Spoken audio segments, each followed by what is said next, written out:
জীবনের প্রথম প্রেমে ব্যর্থ হয়ে বিয়ে করেননি, প্রেমিকার জায়গা দখল করতেও দেননি কাউকে। সারা জীবনে যত আয় রোজগার করেছেন তার সব দিয়ে বাড়ির পাশে নির্মাণ করেছেন মসজিদ।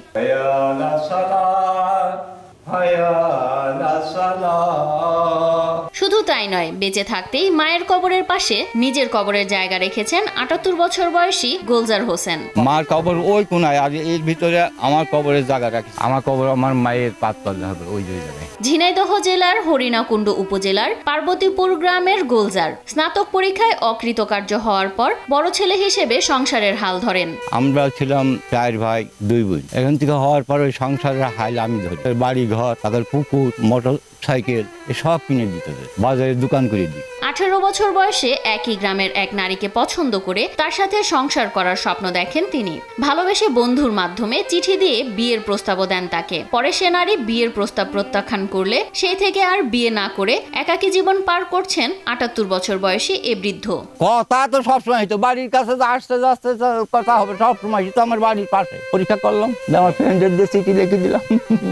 মনের ভিতর যাই গেল যে এই কাজটা করে দেখো আমাকে ভালোবাসে কিনা। তারপর ও চিঠি লিখলো, বিকেলবেলা ওর উত্তর দিল। তার বিয়ে হয়ে গেছে, তার ছেলে পেলেও হয়েছে। তার সাথে আমার সঙ্গে কোনো যোগাযোগ নেই, আমার সঙ্গে কোনো যোগাযোগ ওখানে শেষ। Double million offer Walton fridge কিনে পেতে পারেন 20 লক্ষ টাকা, রয়েছে কোটি কোটি টাকার নিশ্চিত উপহার। যুবক বয়সে জীবনের প্রথম প্রেমে ব্যর্থ হওয়ায় বুক ভরা কষ্ট নিয়ে হাতে শুধু রেডিও ক্যাসেট নিয়ে ঘর থেকে বেরিয়ে যান গোলজার। এখন এই রেডিও ক্যাসেট ছাড়া যেন তার আর আপন বলতে কিছুই নেই। বিয়ের গানটা তো সবারই ভালো লাগে, বিশেষ করে যারা সংসার থাকি, জীবন যাদের দুঃখে করা তারা তো দুঃখকেই ভালোবাসে। প্রেমিকার কথা মনে পড়লেই পুরাতন জরাজীর্ণ রেডিওটির অ্যান্টেনা নেড়ে চেড়ে বিরহের গান শোনেন গোলজার।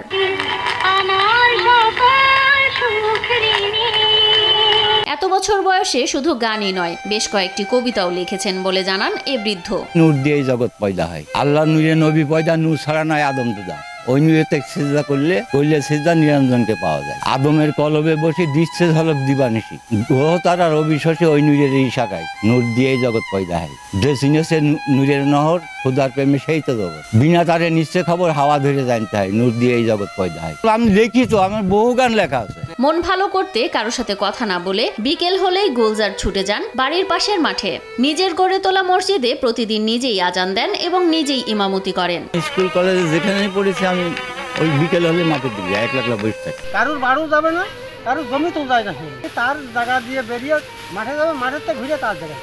5 ওয়াক্ত নামাজ আদায় করে এখন কেবল আল্লাহর ভালোবাসা চান বলে জানান গোলজার। আমার মাও খুব সুন্দর মানুষ ছিলেন, তিনি নামাজ কালাম করতেন, আমার আব্বাও নামাজ কালাম করতেন, আর আমিও ওই নামাজ কালাম দিয়ে শুরু করলাম। এখন তো আমি খুদাকে পাওয়ার জন্য ব্যস্ত। মসজিদের পাশেই রয়েছে পিতা ইয়াসিন বিশ্বাস ও মা সবিরন খাতুনের কবর। বাবা মায়ের কবরের পাশেই নিজের কবরের জায়গা রেখেছেন বলে জানান তিনি।